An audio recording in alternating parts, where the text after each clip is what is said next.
OBC महासभा के तत्वाधान में भारत की प्रथम महिला शिक्षिका राष्ट्रमाता सावित्रीबाई फूले व माता फातिमा शेख एवं जननायक कर्पूरी ठाकुर जी की संयुक्त जयंती सामाजिक हिस्सेदारी न्याय दिवस के रूप में कॉन्स्टिट्यूशन क्लब रफी मार्ग नई दिल्ली में मनाई गई, जिसमें मुख्य अतिथि पूर्व उप मुख्यमंत्री महाराष्ट्र छगन भुजबल रहे।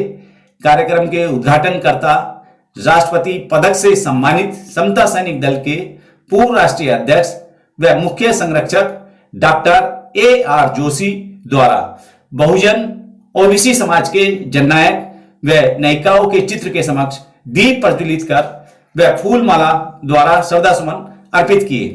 ओबीसी महासभा के दिल्ली प्रदेश अध्यक्ष डॉक्टर वीर सिंह बघेल व कार्यकारिणी के नेतृत्व में इस कार्यक्रम का सफल आयोजन हुआ, जिसमें सामाजिक, धार्मिक, राजनीतिक व बुद्धिजीवियों ने कई राज्यों से आकर भाग लिया। आए हुए वक्ताओं ने ओबीसी समाज की हकमारी, मारे जाने, जातिगत जनगणना व 16 सूत्रीय मुद्दों पर अपना संबोधन किया। इस कार्यक्रम में मोहम्मद इजराइल मंसूरी बिहार से, एडवोकेट सीमा कुशवाहा सुप्रीम कोर्ट दिल्ली से, पूर्व सांसद अली अनवर, लक्ष्मण यादव, राजकुमार भाटी आदि ने अपना संबोधन किया। देखते हैं एनपीटी न्यूज की यह विशेष कवरेज कॉन्स्टिट्यूशन क्लब से। इस सफल आयोजन में आए हुए अतिथियों को मंच के माध्यम से सम्मानित करने का मौका भी ओबीसी महासभा को ही प्राप्त हुआ।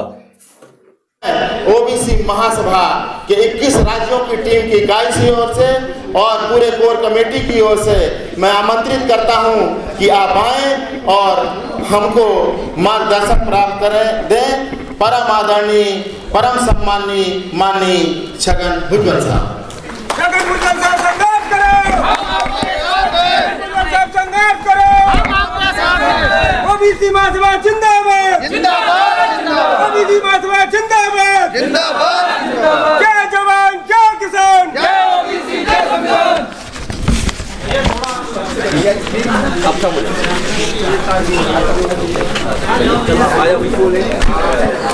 थोड़ा शांति रखे, पीछे से उतार दीजिए, उतार दीजिए।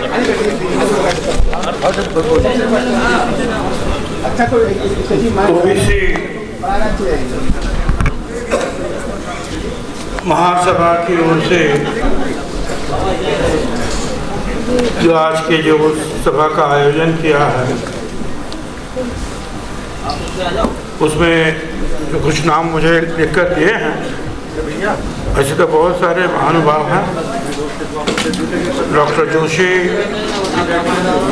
इसराइल मसूंदी, राजकुमार सैनी, सीमा कुशवाहा, अतुल प्रधान, RD प्रजापति और कई सारे लोग हैं। ये धर्मवीर सिंह बघेल साहब, डॉक्टर वीर सिंह और सारे हमारे भाइयों और बहनों,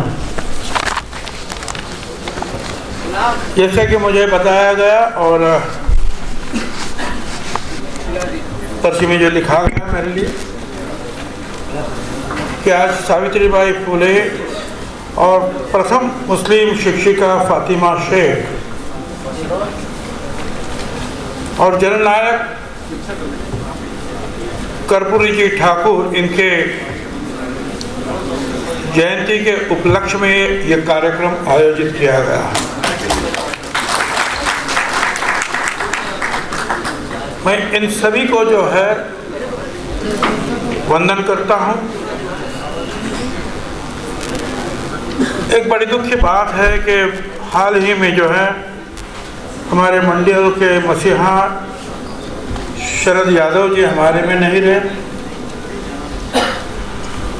उसके पहले जो समाजवादी नेता मुलायम सिंह यादव भी नहीं रहे, उन्हीं को भी मैं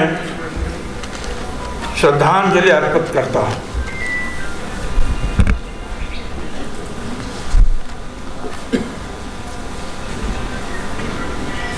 अब जैसे कि कहा गया है कि सावित्रीबाई फूले और फातिमा जी से, सही बात है कि सावित्रीबाई फूले ने जब महात्मा फूले ने कहा कि भाई सबको शिक्षा देनी चाहिए। देखिए, मैं ज़रा थोड़े से जो समय लेना चाहता हूँ, क्योंकि क्या है हमारी विरासत और क्या क्या इतिहास है, क्योंकि आज वो सारा इतिहास जो है मिटाने की कोशिश हो रही है। इसलिए मैं चाहूँगा कि मैं दोबारा जो है उसके सामने पेश करूँ। एक तो एक समझने की बात है कि 150 साल पहले ये समझा जाता था कि कुछ जो है उच्च वर्णीय है जो ब्राह्मण है और बाकी सब शूद्र और अति शूद्र है। फिर वो मराठा हो या ये हो या वो हो, ये सब जो है शूद्र और फिर अति शूद्र। और इनमें जो है शूद्र अति शूद्र, इनको जो है पढ़ाई लिखने का हक नहीं था। अच्छा, ये तो ठीक है, ये तो पुरुषों के बारे में हुआ, मगर ब्राह्मण लोगों की जो महिलाएं थी, लड़कियां थी, उनको भी लिखना पढ़ने का अधिकार नहीं था। तो महात्मा फुले ने कहा ये तो शूद्र से भी अति शूद्र है, ये महिलाओं का जो है जन्म हो रहा है, जन्म चला है।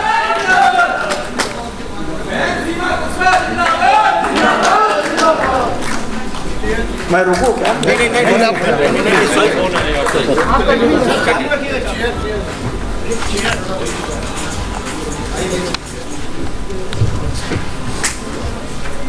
तो शूद्र से जो अति शूद्र जो महिला है, तो महात्मा फुले ने जो है दलितों को, शूद्रों को पढ़ाना लिखाना तो शुरू कर दिया, मगर लड़कियों को कौन पढ़ाए, कौन सिखाए? सावित्रीबाई फुले भी तो लिखी पढ़ी नहीं थी, तो उनको सिखाया गया, महात्मा फुले जी ने उनको सिखाया। और सावित्रीबाई फुले ने जो है पहला लड़कियों का स्कूल जो है पुणे में शुरू कर दिया।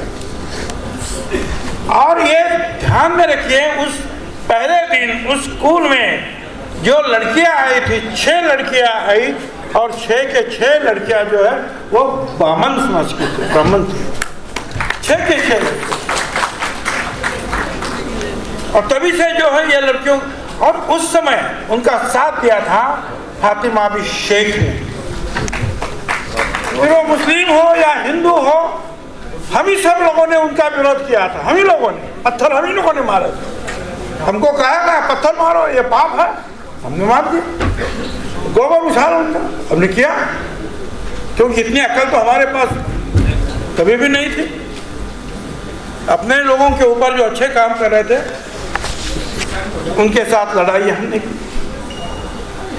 काम तो उनके बहुत सारे हैं, मैं क्या क्या कहूँ। उस समय महिलाओं के ऊपर इतना अन्याय था, और वो भी जो उच्च वर्णीय महिलाओं के ऊपर, अगर उनका मर्द जो है चल बसता है तो बाल कटा, ये करो वो करो। और इतना ही नहीं, अगर वो सती नहीं जाती है और घर में रहती है तो उसके ऊपर कई सारे जो जुल्म ढाए जाते थे। और फिर उसमें से जो अगर वो पेट से रहती है तो वो उनके सामने या तो बावड़ी में डूब जाना या कुछ खाकर जो है अपना आयु खत्म करना, यही काम था। तो महात्मा फुले और सावित्रीबाई फुले ने पूरे पुणे शहर में जो है पोस्टर जैसे लगा दिए कि ऐसे जुल्म जिस पर हुए हैं, तो मेरे सारी ये लड़कियां, हम तुम्हारे माँ बाप हैं, आप आत्महत्या ना करें, आप हमारे पास आइए, हम आपकी सारी सेवा करेंगे, आपके बच्चों को भी संभालेंगे, आपको भी संभालेंगे, सब कुछ। तो बाल हत्या प्रतिबंधक ग्रह जो शुरू कर दिया, उसमें भी पहले दिन 40 महिलाएं आई, सारी की सारी ब्राह्मण समाज की थी। और उनका सारा जो डिलीवरी है ये है वो सावित्रीबाई फुले ने की। और उसी में से एक लड़का यशवंत था, उसको उन्होंने अपना लिया, दत्तक बना लिया। और इतना ही नहीं, आगे चलकर प्लेग, जैसे अभी एक कोरोना आया था ना, उससे भयानक प्लेग आया था उस जमाने में, तब महात्मा फुले नहीं थे, तो पुणे में जो कई सारे लोग, रोज सैकड़ों लोग मरते थे, तो 7 किलोमीटर 8 किलोमीटर के ऊपर एक मेडिकल कैंप उन्होंने खुलवाया। सावित्रीबाई फुले ने, और उनको जो है सबको लेकर जाके जो जिनको प्लेग होता था सावित्रीबाई फुले वहां लेके जाते थे। और इतना ही नहीं, आगे एक पांडुरंग गायकवाड़ नाम का एक दलित लड़का 15-20 साल का, उसको प्लेग हो गया। अब प्लेग होने के बाद वो चले तो कैसे चले? सावित्रीबाई फुले ने उसको पीठ पर लिया और दौड़ते दौड़ते दौड़ते 7-8-10 किलोमीटर वो जो कैंप लगा था वहाँ गए।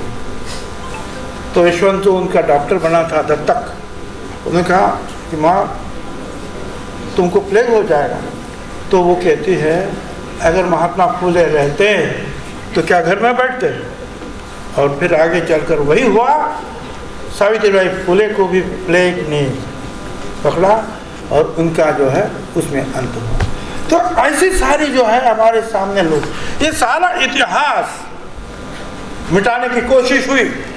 अरे इतिहास तो छत्रपति शिवाजी महाराज का भी मिटाने की कोशिश हुई थी। रायगढ़ पर उनकी जो समाधि थी, 3 दिन तक जो है महात्मा फुले ढूंढते रहे, और ढूंढने के बाद उन्होंने वहां फूल वगैरह चढ़ाए छत्रपति शिवाजी महाराज के समाधि के ऊपर। तो वहाँ का एक जो पुजारी था उसने जो है अपने पैर से उस फूलों को सबको उड़ा दिया था। उसके बावजूद महात्मा फुले डटे रहे और उन्होंने पूजा अर्चा शुरू कर दी। और शिव जयंती जो है पहले अगर शुरू इसने की है तो महात्मा ज्योतिराव फुले ने की है। तो बात यह है कि पहले राज्य क्रांति जो है इस देश में छत्रपति शिवाजी महाराज ने की, और समाज क्रांति जो है महात्मा ज्योतिराव फुले ने। दोनों क्रांतिकारक अपने अपने जगह पर थे और उनका साथ दिया था उस समय फातिमा ऋषि। तो उनको हम नमन करते हैं। अब कर्पूरी ठाकुर जी के बारे में भी आपको पता है, वो 2 बार मेरे ख्याल से मुख्यमंत्री भी बने, और पहली बार उन्होंने जो है बिहार में ओबीसी के बारे में बात कही और उनको न्याय देने की कोशिश भी उन्होंने की।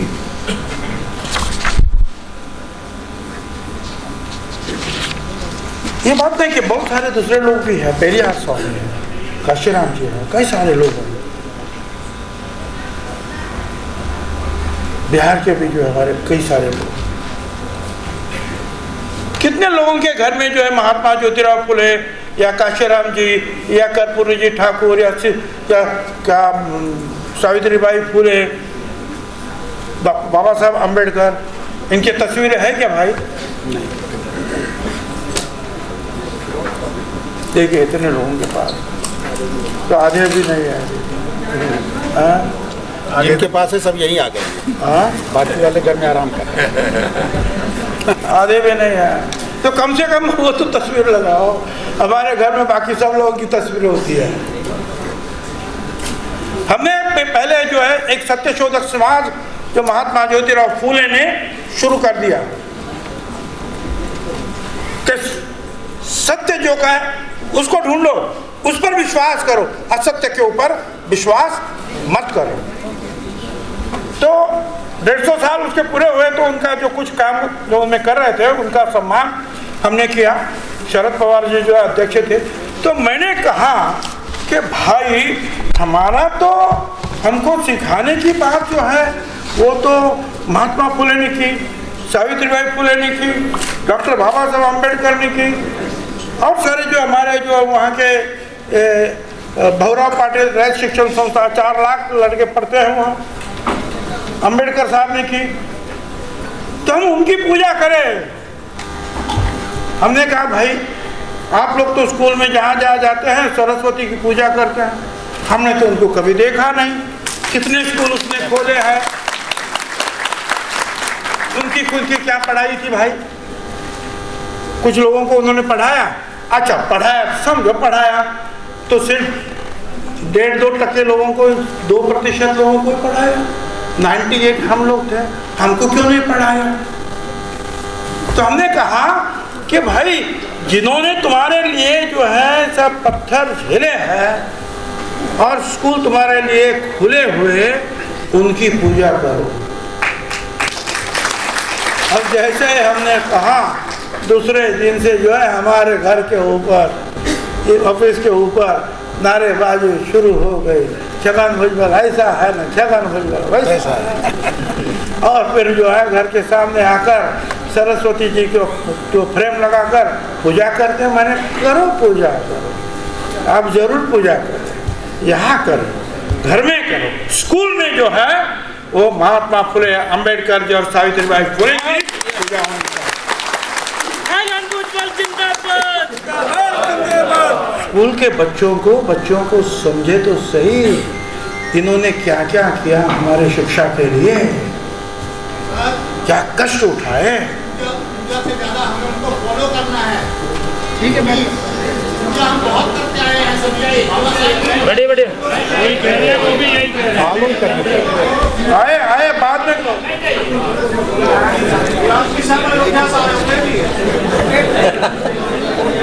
आपको कुछ तकलीफ है क्या? नहीं कोई सुनना तकलीफ नहीं है। अच्छा, तकलीफ नहीं है तो मैं तकलीफ लेता हूँ, आप बैठ जाइए। तो ये बातें आज तक है। ये क्यों है?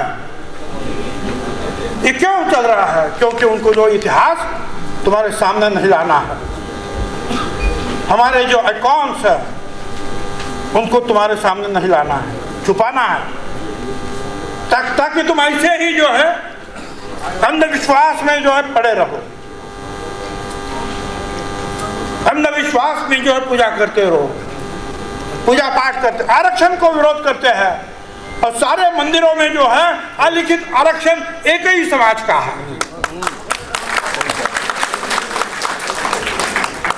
वहां तो दूसरों को कोई नहीं। इतना नहीं, जो भगवान है उसके नजदीक में नहीं आने देते हैं भाई। वहां तो इनका ही आरक्षण है। हम तो मांग रहे हैं कि अगर तुमको जो है हजारों साल से आरक्षण तुमने लिया है, अभी लिखने पढ़ने का आरक्षण जो है, नौकरियों का आरक्षण जो है, हमको दे दो भाई। जो पिछड़ों की बात करेगा, और ये नहीं है, ये आरक्षण की बात बाबा साहब अम्बेडकर ने जो है संविधान में लिखी है। और उन्होंने कहा एक आयोग स्थापित किया जाए और सारे जो ओबीसी लोगों की जो है डाटा जो है जमा कर दिया जाए और आरक्षण दिया जाए। मगर 1.5-2 साल तक उसके ऊपर कुछ भी नहीं हुआ। तो बाबा साहब अम्बेडकर ने 2-3 चीजें, एक था हिंदू कोड बिल और दूसरा जो है ओबीसी का आपने आयोग की स्थापना नहीं की, इसलिए मैं तुम्हारे मंत्रिमंडल से इस्तीफा दे रहा हूं। किसको मालूम है भाई? ये बाबा साहब अम्बेडकर। और फिर एक बार और मैं कहना चाहता हूं, आज भी हमारे ओबीसी भी समाज में क्या है, ये यादव है, ये कुर्मी है, ये माली है, ये कुशवाहा है, ये अमुक है, ये तमुक है, और हर बार अपने अपने लिए झगड़ते हैं। अच्छा, एक जाति समझो माली है तो माली को, और माली में भी जो है 100 जातियां, और बस वो उससे उधर, उसका मुंह उधर, इसका मुंह उधर। तो कुछ 7-7,500-8 हजार जातियां इस देश में है। बाबा साहब अम्बेडकर ने हमारे ऊपर इतना जो है उपकार किया है कि उन्होंने सब लोगों को जो है 4 वर्गों में रख दिया। एक आदिवासी, दलित, ओपन और ओबीसी। तो हम सब लोग जो है ओबीसी है। हम अगर कुशवाहा करके लड़ते हैं कुछ नहीं मिलेगा, यादव करके लड़ते हैं कुछ नहीं मिलेगा, मिलेगा तब जब ओबीसी करके लड़े। तो इसलिए हमको एक तो होना चाहिए भाई, हम तो यही चाहते हैं। हम तो पहले से जो है शांति रहो, कुछ है तो यहाँ बात करो। तो ये सारा जो है बार बार हमें जो यहाँ दिल्ली में तो ये राजकुमार सैनी जी और कई लोग जो है उनको पता है 2006 में 2006 में अखिल भारतीय महात्मा फुले समता परिषद के 1 महीने तक सारा रामलीला मैदान ओबीसी ने भर दिया था, सारा रामलीला। और सारे लीडर जब संसद शुरू थी वहाँ आकर जो है वो देखने लगे कि इतने लोग कैसे आए, सारे राजस्थान से आए, महाराष्ट्र से आए, हरियाणा, हम कहाँ नहीं गए। पूरा हरियाणा है, हिमाचल। पटना में तो 7 लाख लोगों की जो गांधी मैदान के ऊपर मीटिंग हुई, महाराष्ट्र में तो कई बार हुई, जयपुर हुआ, सब जगह गए। हमने कहा कि उठो ओबीसी एक। अच्छा ये नहीं, इसलिए भुगतना भी पड़ता है काफ़ी, और हमने उसको झेला भी है। 2.5 साल जो है हम अंदर काट कर आए जेल। ये जो महाराष्ट्र सदन है ना, वो देख लीजिए भाई, ये प्रणब मुखर्जी साहब ने कहा था राष्ट्रपति भवन के बाद अगर कुछ सुंदर वास्तु है तो ये महाराष्ट्र सदन है। अभी बीजेपी का जो ऑफिस बना, वरना मोदी साहब भी उधर ही तक जाते थे, मीटिंग करते थे, शाह साहब भी जाते थे, सब जाते थे। तो लोग बोलने लगे एमपी महाराष्ट्र सदन बहुत सुंदर है।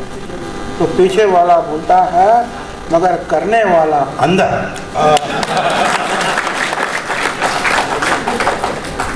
और क्या लगाया हमारे पर 25,000 करोड़ रुपया खाया। फिर बोले 10,000 करोड़, फिर बोले 5,000 करोड़ खाया, फिर बोले 1,000 करोड़ खाया, 800 करोड़। पहली जो ईडी जो है ना शुरू हुई, वो ईडी हमसे शुरू हुई, उद्घाटन हमने की, हमारे से हुआ, अंदर डाल दिया 2.5 साल। फिर केस चली, पूछा गया भाई कितने का कॉन्ट्रैक्ट था, तो बोले 100 करोड़ का। ठीक है, कॉन्ट्रैक्ट कितने दिया था, तो कैबिनेट कमेटी ने दिया था, मंत्रिमंडल ने दिया था, 2 बार मीटिंग हुई थी उन्होंने। अच्छा ठीक है, 100 करोड़। महाराष्ट्र सदन पूरा हो गया, 5 स्टार हो गया, और कुछ बिल्डिंग। अच्छा ठीक है, कितना पैसा दिया गवर्नमेंट ने कॉन्ट्रैक्टर को? आज तक एक नया पैसा भी नहीं दिया, आज तक कॉन्ट्रैक्टर को। अब आप सब लोग बोले ऐसा कैसा?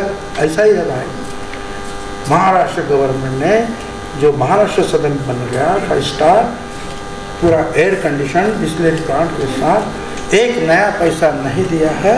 और हम पर इल्ज़ाम लगाए गए कि हमने 1,000 करोड़ का कॉन्ट्रैक्ट 100 करोड़ का था, 100 रुपया ने 100 पैसा भी नहीं दिया कॉन्ट्रैक्टर को, उसको भी जो है अंदर डाल दिया। मतलब उसके ऊपर जो है क्या FIR दर्ज कर दिया, हमको तो अंदर डाल।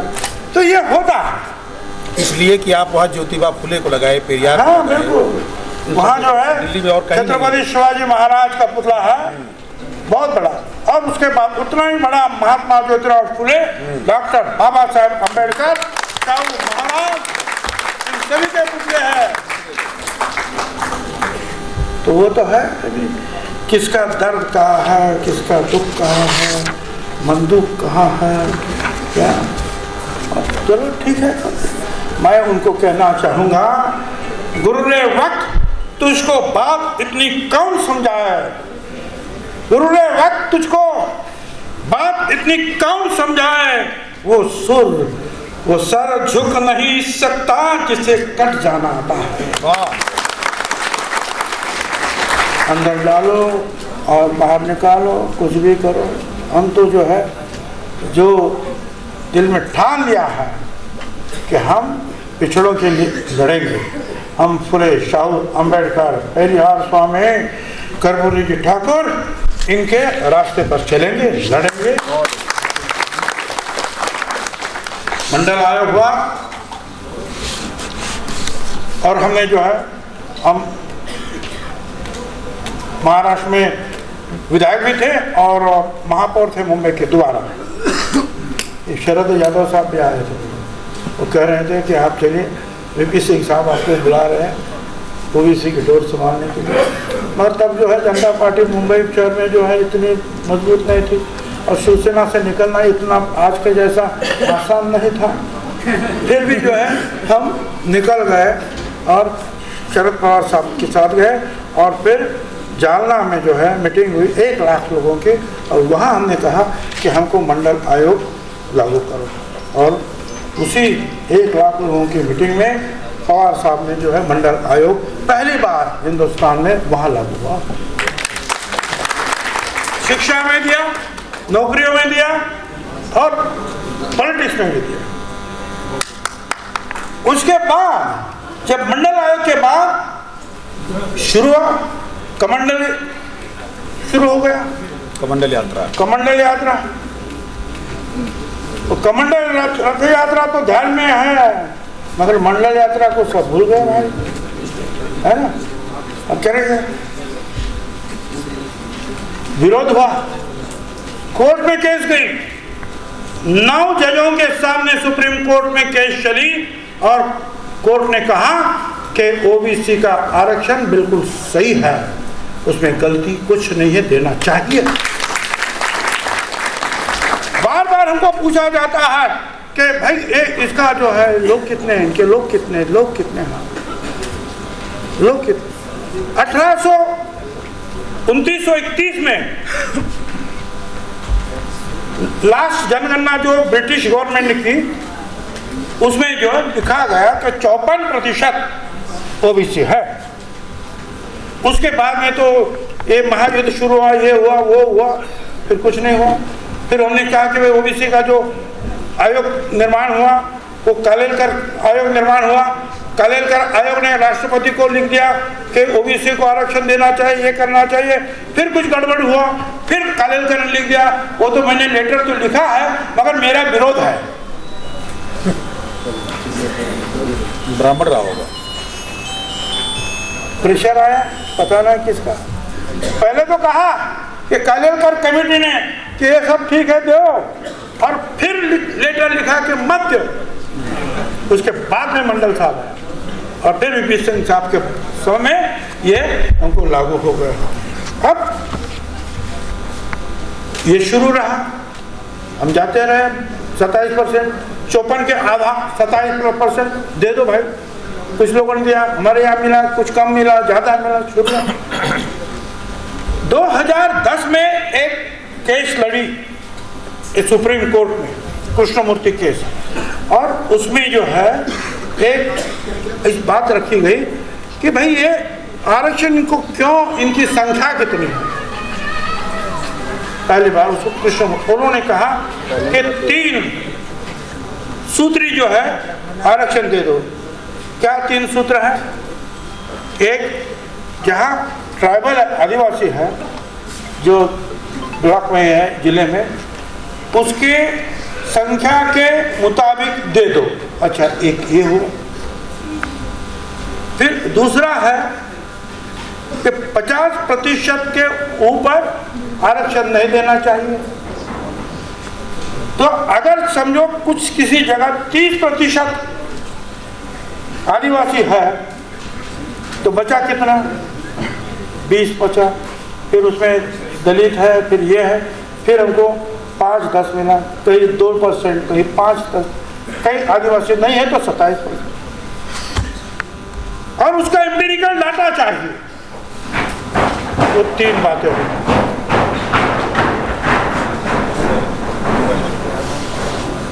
अब हमने क्या किया, उसी समय महात्मा फुले समता परिषद हम सुप्रीम कोर्ट में गए और हमने कहा 2011 से जो जनगणना हो रही है उसमें ओबीसी की जनगणना करो, गवर्नमेंट को बोलो करो। केस चली और उसी समय हमारा लड़का जो समीर भुजबल वो सांसद था। मैंने भाई वो कोर्ट की लड़ाई तो हम लोग लड़ेंगे, तुम सांसद हो तो लड़ो। तो उन्होंने बात उठाई, बीजेपी के गोपीनाथ राव मुंडे थे, वो साथ में आए, अजीत सिंह जी आए, शरद यादव जी आए, मुलायम सिंह यादव जी आए, वेलू नारायण स्वामी आए, वीरप्पा मोइली आए, हनुमंतैया आए, हनुमंत राव आए, ऐसे सारे लोग जो है फिर खड़े हो गए। 100 सांसद खड़े हो गए। ओबीसी की जनगणना करो। आप जनगणना में भेड़िया बकरे सब कुछ गिनती करते हो तो हमारी भी तो गिनती करो। तुम धन की गिनती करते हो, हिंदू कौन है, मुसलमान कौन है, करते हो, आदिवासी के करते हो, दलित समाज के करते, ओबीसी की क्यों नहीं करते भाई, करो। चलो पवार को साथ मिले, उन्होंने जो है कैबिनेट ने कहा कि भाई इतने लोग बोल रहे हैं, हमको करना चाहिए। प्रणब मुखर्जी साहब ने जो है सांसद में आकर कहा कि हम जनगणना करेंगे ओबीसी की, उन्होंने कहा। तो हमने कहा कि भाई ठीक है, कोर्ट से हमने केस वापस ले ली। अब काम तो शुरू हो गया, मगर वहां थोड़ी सी गड़बड़ हो गई। गड़बड़ ये हो गई कि जो जनगणना आयुक्त है, 10 वार्षिक करता है, वो अगर करता है, उसमें कोई गलत बात करता है तो उसको सजा है और पूरे ढंग से वो काम होता है।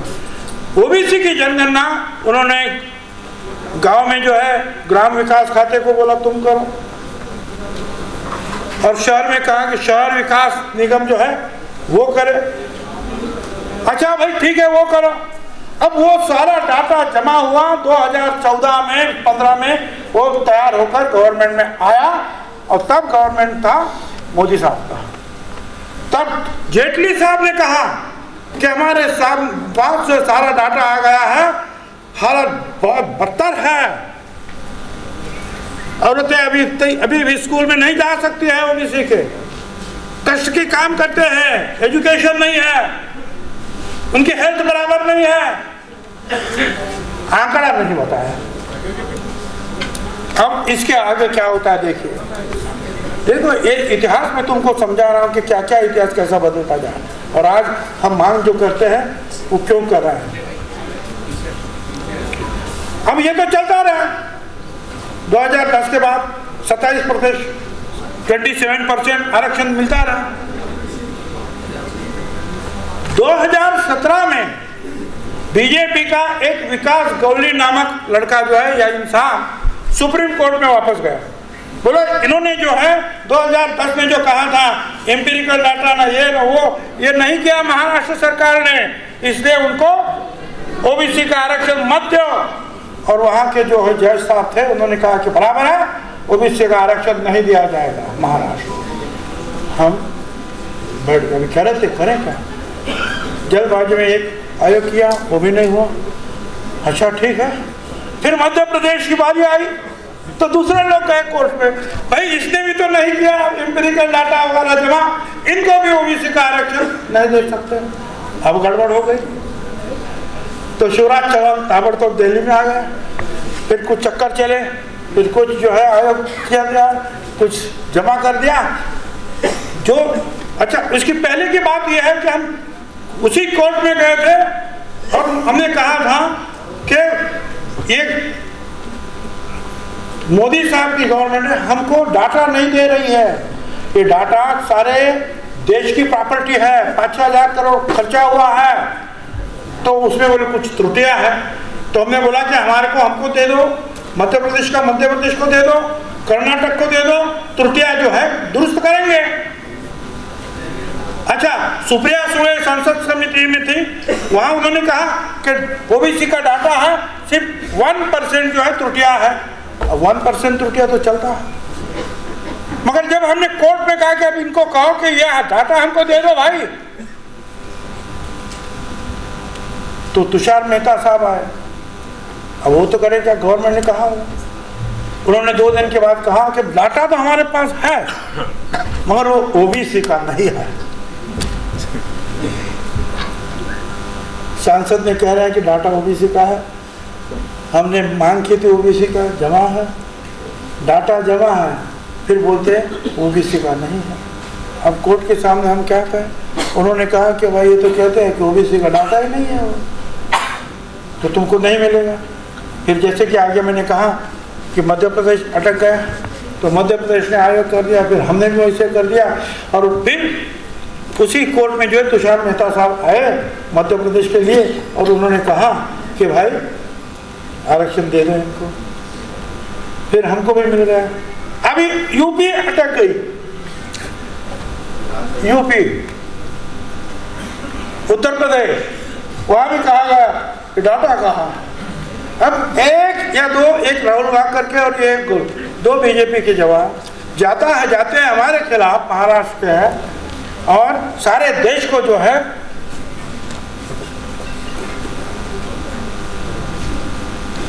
सब अड़चने खड़े कर दिए, सारे देश भर। अब जो भी आएगा वो बोलेगा डाटा करो, डाटा करो।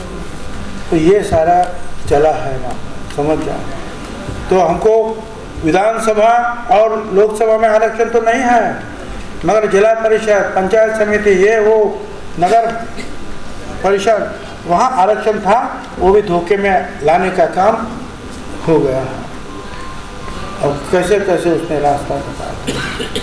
तो अब तो हमने इतना हमको करना है कि हमने जनगणना की मांग तभी भी की थी, अभी भी हम कर रहे हैं।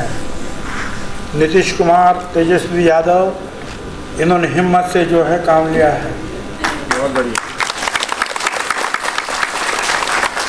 जातिगत जनगणना शुरू कर दी है, उसको भी सुप्रीम कोर्ट में अटकाने की कोशिश हो गई है। सुप्रीम कोर्ट ने कहा कि वो ठीक है, कर रहे हो, जाने को, चलो तुम जाओ। क्या उन्होंने कुछ नहीं सुना है भाई? क्या अब ये जो है ये सारा मामला चला है, तो अभी हमने भी आवाज़ उठाई है और आपको भी आवाज़ उठानी चाहिए कि अभी तक देखिए हमको कोर्ट में पूछा गया कि तब उद्धव ठाकरे की गवर्नमेंट थी ना 2 साल, तुमने ओबीसी की जनगणना क्यों नहीं की, एम्पिरिकल डाटा जमा क्यों नहीं किया? हमको पूछा एम्पिरिकल डाटा। अब कोरोना था तो कौन जाएगा भाई? अब देखिए 2021 में जो जनगणना देश की होने वाली है, आज तक शुरू नहीं हुई। आज तक क्यों नहीं शुरू हुई? क्योंकि ये कोरोना है, ये ऐसा है, वो वैसा है। और हमको पूछते थे कि कोरोना में तुमने डाटा क्यों जमा नहीं? तो आपको चाहिए कि आप एक जगह एक मुंह से बोलो। हमारी जो है सभाएं बहुत सारी होती है, रैलीज बहुत सारी होती है, हम रैलीज करते हैं, भाषण करते हैं, फिर अपने अपने काम पर लग जाते हैं। फिर ये ओबीसी उसके खिलाफ, वो ओबीसी उसके खिलाफ आपस में लड़ना शुरू कर देते हैं। एक कुछुआ खड़ा हो गया तो उसके सामने दूसरा कुछुआ खड़ा हो गया, एक यादव खड़ा हुआ तो उसके सामने कुछुआ तो खड़ा हुआ, यादव भी खड़ा हो जाए। अब क्या करें? डिवाइड एंड रूल का काम तो भाई चला है। और देखो एक याद रखो, मैं विधायक बना या मंत्री बना या और कुछ बना, इसका मतलब ओबीसी का भला नहीं हुआ। इसका मतलब ओबीसी का भला नहीं हुआ। मंत्री हो, विधायक हो या और कौन हो या और कौन दल में बैठे, बात करनी चाहिए उनको ओबीसी के बारे में। जनता अभी तो बहुत सारे लोग हैं, नहीं ऐसे नहीं है, मंत्री भी है, उप मुख्यमंत्री भी है, और भी बड़े बड़े कोई कह रहा है प्रधानमंत्री भी है। हाँ भाई, मोदी साहब भी है, हमको अभिमान है, मोदी साहब ओबीसी है। मगर मोदी साहब आपको भी तो अभिमान होना चाहिए कि आप ओबीसी है। तो जाओ थोड़ा हमारे तरफ भी ध्यान दे दो भाई। क्या गलती है, क्या पाप किया हम लोगों ने, क्या डर काहे का है भाई? और इसलिए आप यहाँ से जाएंगे तो इस ध्येय के साथ जाएंगे, हालात जो भी हो रुकेंगे नहीं, गिरकर उठ जाएंगे पर झुकेंगे नहीं। तुम चाहे जितनी भी कोशिश कर लो, जो हमारा है वो लिए बिना चुप बैठेंगे। जिंदाबाद जिंदाबाद जिंदाबाद जिंदाबाद। आगे बढ़ो।